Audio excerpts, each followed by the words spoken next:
Good morning, ladies and gentlemen. We got him. On the evening of September 11th, a family member of Tyler Robinson reached out to a family friend who contacted the Washington County Sheriff's Office with information that Robinson had confessed to them or implied that he had committed the incident. This information was relayed to the Utah County Sheriff's Office and scene investigators at Utah Valley University. This information was also conveyed to the FBI.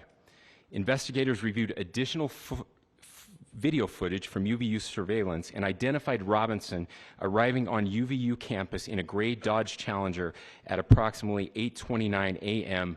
on September 10th, in which he is observed on video in a plain maroon t-shirt, light-colored shorts, a black hat with a white logo, and light-colored shoes. When encountered in person by investigators in Washington County on September 12th, in the early morning hours, Robinson was observed in consistent clothing with those surveillance images. Investigators interviewed a family member of Robinson who stated that Robinson had become more political in recent years. The family member referenced a recent incident in which Robinson came to dinner prior to September 10th, and in the conversation with another family member, Robinson mentioned Charlie Kirk was coming to UVU. They talked about why they didn't like him and the viewpoints that he had.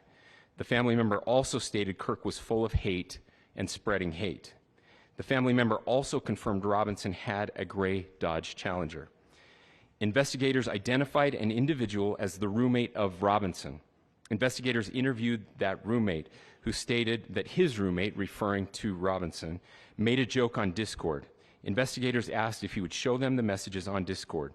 He opened it and showed several messages to investigators and allowed investigators to take photos of the screen as each message was shown by Robinson's roommate. These photos consisted of various messages, including content of messages between the phone contact named Tyler with an emoji icon and Robinson's roommate's device. The content of these messages included messages affiliated with the contact Tyler, stating a need to retrieve a rifle from a drop point, leaving the rifle in a bush, messages related to visually watching the area where a rifle was left, and a message referring to having left the rifle wrapped in a towel. The messages also refer to engraving bullets and a mention of a scope and the rifle being unique. Messages from the contact Tyler also mentioned that he had changed outfits. I know there has been speculation as well as to the writing on those casings, those bullet casings, and I believe we have that as well. And I will share that with you now. So the area north of Campus Drive Road where the suspect crossed over, you saw some of that in the video that we released last night, consists of a grassy area with trees on the edge of the UVU campus. Investigators discovered a bolt-action rifle wrapped in a dark-colored towel. The rifle was determined to be a Mauser Model 98 .30-6 caliber bolt-action rifle. The rifle had a scope mounted on top of it. Investigators noted inscriptions that had been engraved on casings found with the rifle. Inscriptions on a fired casing read, "Notices, bulges, capital OWO, what's this?" ? Inscriptions on the 3 unfired casings read, "Hey fascist!" ! Catch! ! Up arrow symbol, right arrow and symbol, and 3 down arrow symbols. A second unfired casing read, "Oh Bella Chow, Bella Chow, Bella Chow, Chow Chow," and a third unfired casing read, "If you read this, you are gay, LMAO." We are indebted to law enforcement across the state who has worked seamlessly together, local law enforcement, state law enforcement, and our federal partners with the Federal Bureau of Investigation.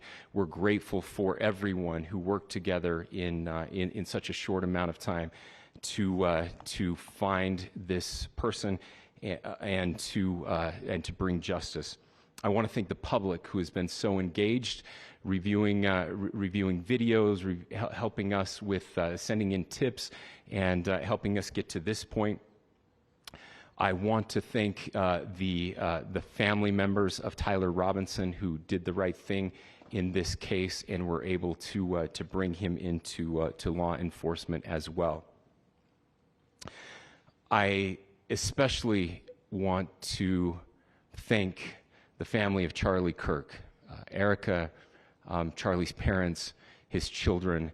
I want us to be thinking of them as we bring justice in this case. They will be involved in that justice. We will be working very closely with them as we move through this process as well. This is a very sad day for our country, a terrible day for the state of Utah, but I'm grateful that at this moment we have an opportunity to bring closure to this very dark chapter in our nation's history.